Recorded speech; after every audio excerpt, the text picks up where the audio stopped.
वैसे मुझे जाना पड़ा है, मेरी फ़्लाइट है, मैं इसलिए उठ नहीं पा रही थी, लेकिन सबकी बातें इतनी दिलचस्प और इतनी काम की और हमारे मतलब की हैं कि में से जाना नहायत बदतहज़ीबी है। और ये जो आपने मुझसे सवाल किया, ये तो एक मेरे दिल का ज़ख़्म है। अब से कुछ साल पहले तक मैं किरदार करती थी जो याद रहते थे। बिल्किस कौर मैंने किया, सीता बागड़ी मैंने किया, साइमा चौधरी मैंने किया, आंगन टेढ़ा मैंने किया। तो मेरे पास कोई 5-7 कैरेक्टर्स की लिस्ट है जो मुझे करने को मिले। अब मैं या तो ये काम छोड़ दूं कि ऐसा कुछ मेरे लिए लिखा नहीं जा रहा। मैंने अभी बिगुल से ही कहा कि कुछ मुझे जहन में रख के कभी तो कुछ लिखें। या नूर लिखती थी हमारे लिए, नूर ने भी ज़ाहिर सरेंडर कर दिया। तो हम क्या करें?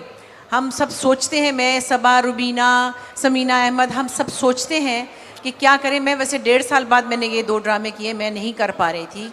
फिर यही कुछ कर रही हूँ और शर्मिंदा हूँ।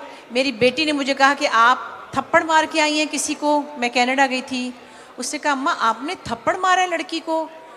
और मैं शर्मिंदा हो गई क्योंकि मैंने इस पर बहस की। मैं किसी ड्रामे का नाम नहीं ले रही। तो वहाँ ये था कि नहीं, मैंने कहा मैं उसको थोड़ा सा झंझोड़ दूँ, मैं कह दूँ गेट आउट, उसकी बेइज्जती इसमें ही काफ़ी हो जाएगी। मगर वहाँ से इसरार था, या तो मैं रात के 3 बजे सेट छोड़ के झगड़ा करके चली जाती और फिर प्रोडक्शन हाउस का नुकसान होता।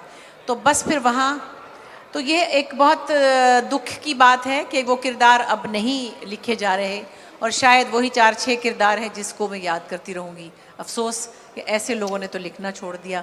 मेरी तो ये जान जिगर भी हैं और मैं समझती हूँ कि ये असगर साहब, अमजद साहब, अशफाक अहमद, बानो कुदसिया, एक लंबा सिलसिला हमारे पास जो रहा, उसकी आखिरी कड़ी नूर हुदा शाह थी जिन्होंने लिखना छोड़ दिया।